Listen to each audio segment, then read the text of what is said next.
That's all she pleads for. Allows it to say.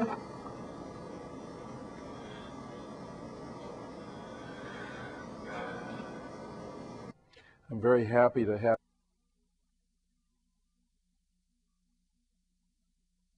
Tonight's guests are Jim Fetzer, who founded Scholars for 9/11 Truth, and Tony, and he will explain who he is. Welcome to the show.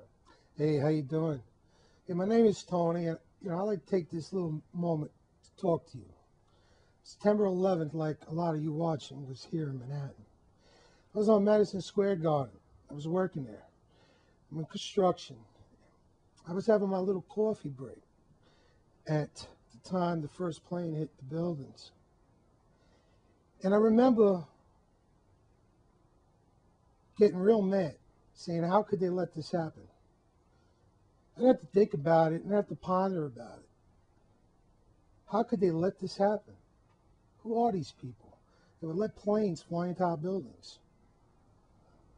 And I got real mad. And I started thinking about things. I started thinking about plausible scenarios. Like if I was an evil, twisted son of a bee, I wanted to control people, would I do something like this? Does the ends justify the means? I was devastated. I was in shock. I was scared. I thought they were going to bomb Penn Station. I thought my life was in jeopardy. I stood on that roof with a few other people as those events transpired right before my eyes, not understanding what was going on, but understanding one thing: how could it happen? And I started searching. You know, there was emptiness inside of me. I wanted to have answers.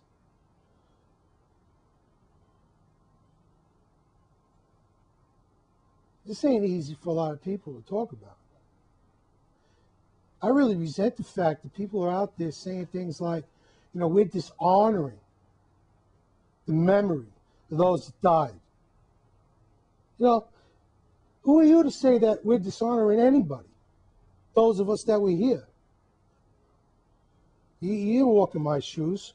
You don't know the things I know. You don't know the things I've saw. You don't know what I believe to be capable for people to do. And this motivated me to start looking for answers. This is how I dealt with my pain. So I went on the internet, got myself a computer. I never had a computer before. I got a computer and I started doing research. Heard about Coptic Christians getting slaughtered in Jersey City. I think it was 2005. And they were talking about Pal Talk. It's a Manhattan-based, but it's international chat program. And how these people are on there, and they got the chat rooms, and the police believe it was someone from the chat room that found out where these people lived and killed them. And they were trying to say it was Muslims. So, you know, that piqued my interest. And I was like, well, let me check out Pal Talk. And I got on Pal Talk, and I met a whole bunch of people that had the same questions that I had about September 11th. Because, you know, I didn't talk about it with people. I kind of held it in. You know, I didn't talk to my coworkers about it. I talked to my family about it. You know, people that were close to me. But I didn't want to talk to people about it. You know, because it was, to me, the thoughts were insane. What I was starting to think. And I met people that were thinking the same as me. So I got on this thing called Power Talk, found a room called 9/11 was an inside job. That really hit it, you know. And I plopped myself in that room and I listened. I listened to what people had to say. I heard about Jim Fetzer on the internet, heard about New York 9/11 Truth. And I started to investigate the things that they were saying to see if they were true. You know what? And they were. False flag terrorism. Does the ends justify the means? Northwood's document. ABC released it in May 2001, a few months before September 11th, about our government having plans to kill people, destroy our psyche, to motivate us to go to war. That really pissed me off. Northwood's document. Check it out. So I started learning a lot. You know what I'm trying to say is, the more you talk to people about your questions, the more you learn. And it didn't sit well with me. And it still don't sit well with me. There is no closure on September 11th for me. There is no closure. So I've been on this Pal Talk, haven't worked in a little while, been out of work for a little while. I put my time into research. I'm not the smartest man in the world. I went to college. I went to college to hang out and escape life for a little while, not really to learn. And I just applied my ambition for truth. I want to know what the hell's going on. And I started finding out a bunch of stuff. Started finding out how our government lied during the USS Liberty. I learned about that northwards, and that reminded me of the USS Cole, how they wanted, McNamara wanted to allow our military to stage, a secret government to stage these attacks on a naval ship to inspire a spirit in the American people to go to war to get rid of Castro. Type northwards in, type Bay of Pigs in. And then I started thinking about Pearl Harbor. And I started researching about Pearl Harbor and how they knew. They invented this thing called the radar tracker, and they saw the blips on the screen, and they knew that these planes were coming. And if they knew the planes were coming, why didn't they go meet the planes?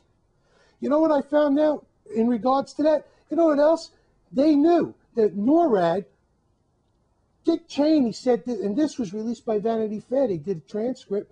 Dick Cheney said, did the order still stand? The aide came and said to him about the plane. The order still stand. And he says, yeah, have you heard anything contrary? Have you heard anything different? Have I said anything different? The plane is 50 miles out now. The order still stand. Dick Cheney says, no, we ain't shooting the plane down. If you go by the order still stand, obviously it's to shoot down the plane, not to shoot down. Why would we not want to take precautions? So it really started piquing my interest. And then what happened was it becomes more like a support group. You wind up talking about your anger. You wind up talking about, how you feel. And you get out and you talk to other people. For me, it's hard, to come to New York and hang out with these people in 9/11 Truth in New York City, because I live in Jersey. This opportunity at Pal Talk gave me through 9/11 was an inside job room, got me to the point where I can meet other people and sharpen my understanding of this and not feel like I was alone. Because I think that's what the biggest problem is with New Yorkers. We're afraid to ask what happened. We're afraid that we're going to offend the person next to us. You know what I remember on September 11th? People coming up to me in the subway I didn't even know, saying, "You right, son?" Because they seen all the dust on my boots when I was working cleanup down there, get on the subway, and they would know that you were from down the ground zero because they see you full of dust. But my question is, are we all right? No, we ain't all right. And nobody ain't doing nothing about it. Last thing I want to say, before I give it back over to the host, is Rudy Giuliani, Condoleezza Rice, and Christina Todd Whitman knew how dangerous the dust was, and they didn't do a damn thing to warn us. Nothing. Now, I say us, I mean New Yorkers. We live in the city, breathing that stuff in. There was a report that was released, a memo, to Christina Todd Whitman from the administration, the president's office, from Condoleezza Rice. Research and look and see if I'm lying. I dare you to keep down, play down the toxicity levels in that air. Why would they do that? Why would they do that? The GAO just recently did a survey of 80 hotspots in and around Manhattan and on Staten Island. Extremely high levels of radiation. Extremely, that if you were there for more than 3 days, research this. I dare you, see if I'm telling you the truth. You would get sick. Why couldn't we find out about this sooner? And now Mount Sinai released the report. More people are going to die after September 11th than on September 11th. And what are we doing about it? Nothing. Is there an investigation into the complicity to hide the evidence by Giuliani and Condoleezza Rice and Christina Todd Whitman? No, they don't want to do nothing. Why?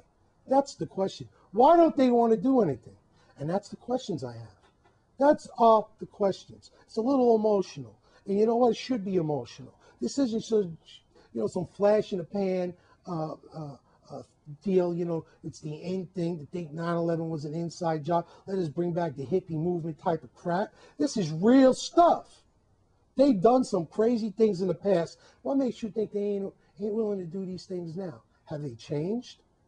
People don't change. Have you ever changed? Really? Really? I hope so. September 11th, the veil was taken from my eyes.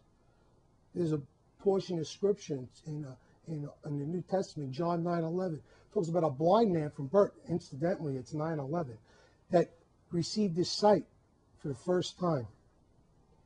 In Acts 9:11, the Apostle Paul was blinded on a road, and you know the story, and he's praying to receive his sight. Have you got clarity? You know what you're really looking at? You know what Mark Twain said? He says, not what we know that gets us into trouble, it's what we know for sure. It just ain't so. So you tell me, why aren't you asking the same questions I'm asking? Or are you? And if you are, look, I told you we're a place you could come and check it out. Pal Talk. 9/11 was an inside job. Look for Imalag 100 and Tony Nice. And we'll tell you what's going on. We'll explain to you the questions. We won't have all the answers. I'm not the answer. I don't have the answers. If I told you right now what I wanted to do, they'd be knocking down this door and wanting to put me in prison. That's how mad I am. What do you want to do? You want to just sit there and pick your nose and scratch yourself while you're watching right now, do nothing? You know you got the same questions. Do something about it. Write your congressman. Get involved with New York 9/11 truth. Go talk to Luke down there at Ground Zero. Go talk to Luke. Go see Luke on Saturdays between 12 and 4 o'clock. Go check out the youth movement for 9/11 truth. See if there's anything to it. And if there's nothing to it, oh well, we're just a bunch of nuts. But if there's something to it, what are you going to do? What are you going to do? Well, what I like to do is have shows where people actually talk about the truth. Thank you. And give people an opportunity to at least express what their feelings and information that they have. And for example, I have a question. Yeah. How long did you spend at Ground Zero working? A week. A week. And I was at 115 Broadway. And I wasn't on Ground Zero itself. I was at that building right next to One Liberty Plaza. But you were close enough to breathe in some of these toxics. Yeah. I mean, do you feel some of the effects? Yeah, I cough all the time. And I mean, what are you doing about that? I mean, do you go? They tell us that we have to August to go down so that we're covered compensation-wise. I didn't go. I haven't gone because I was only there a week. This guy's been there a long time. I don't know what the deal is with me. Why I don't go get checked, but And I so appreciate Tony's passion about this. If you can't become concerned and impassioned about the death of 3,000 residents in New York City and the potential loss of 5 times as many of those first responders from that toxic dust, which the government and Christy Todd Whitman knew contained asbestos, fine particles of concrete, pulverized steel, all kinds of ingredients that were potentially toxic, and the lung was being coated with these very fine particles, and yet they told New Yorkers it was safe to breathe. It's not just the workers and volunteers. All of us are in danger. Sure.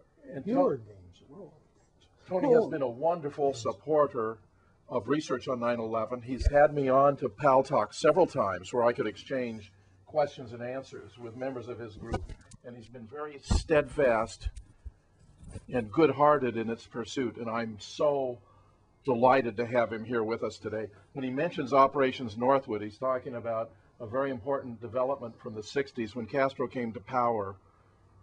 Eisenhower was so upset that he brought in the chairman of the Joint Chiefs, Lyman Lemnitzer, who was an Army general, and told him that if the United States didn't have a legitimate reason for invading Cuba, they should invent one. Lemnitzer took this to heart. They created what was known as Operation Northwoods and began floating ideas to Jack Kennedy, some of which were quite outrageous. They included, for example, that if the Atlas rocket carrying popular astronaut John Glenn into space were to blow up, they would have irrefutable evidence that Castro had done it. The only way they could do that, Molly, is if they arranged the event themselves.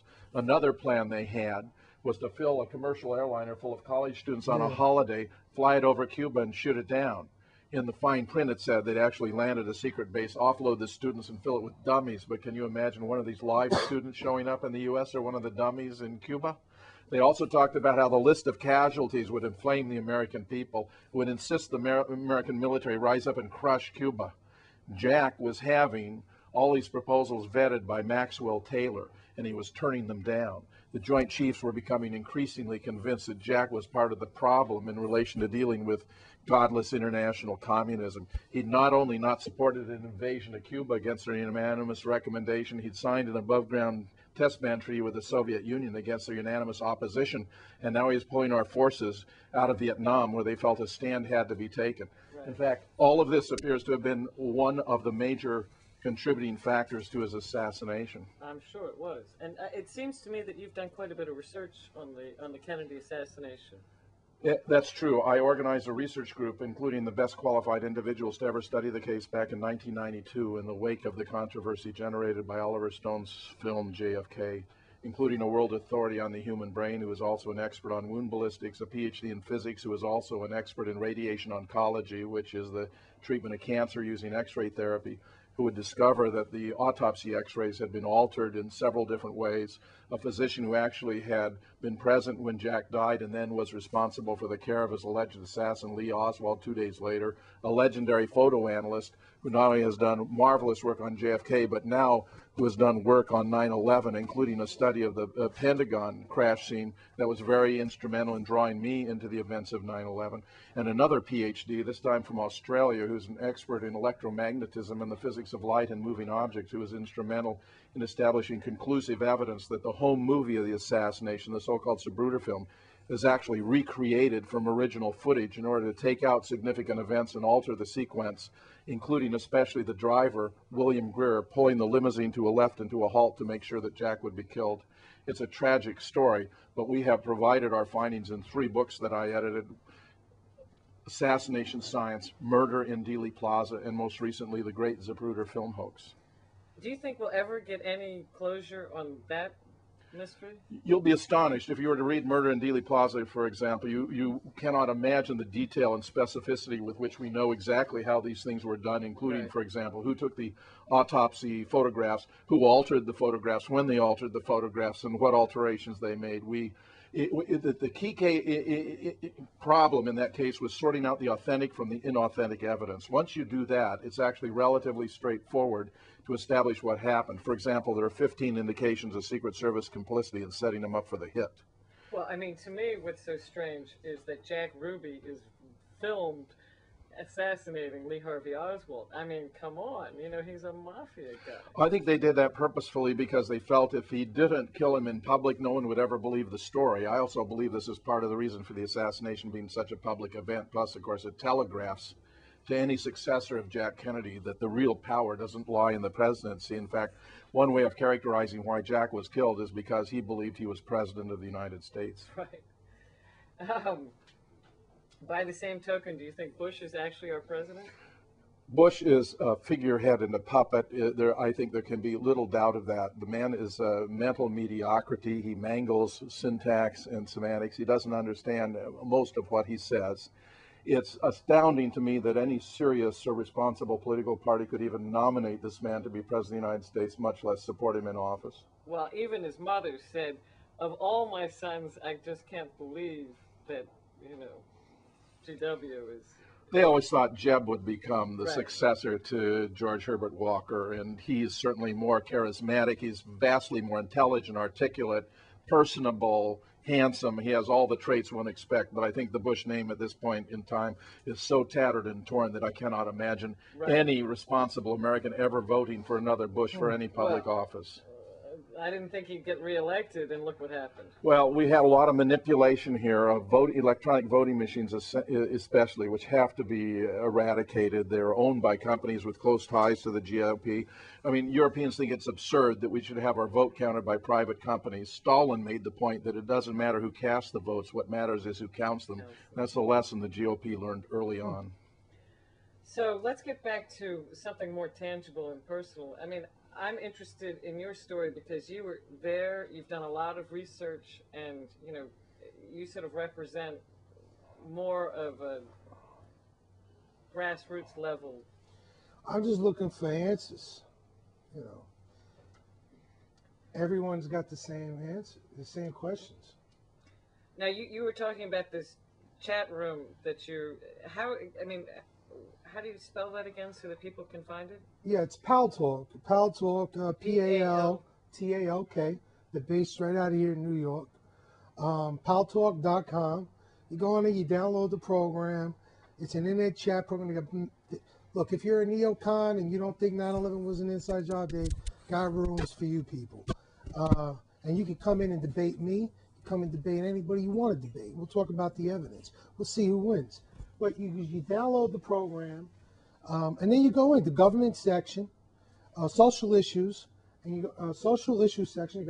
They got the porno section. They got the stuff for youth. They got stuff for families.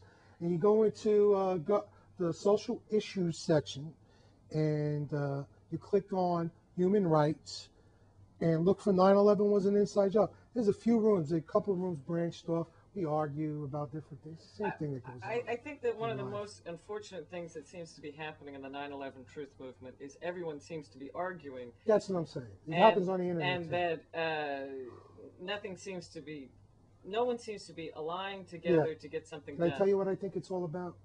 The Willie Lynch syndrome. You know about Willie Lynch? No. Willie Lynch was a slave trader that lived in the West Indies. He was a massive importer of human beings. He was great at the art of creating and keeping slaves. And Willie Lynch came to the banks of the James River, I think it was in 1786. Don't quote me on it. Do a Google search and figure it out. James River is in Virginia. Yeah, he went to Virginia. Jamestown. He gave a speech to a bunch of slave owners because they were having problems. They didn't know how to marginalize their profits. Their profits was human lives. They were killing them. He says, look, even on the way in, I smell a whiff of a slave hanging from your tree. That's where they get the term lynching from, Willie Lynch. He rebuked them. He says, look, I'm not going to enumerate your problems.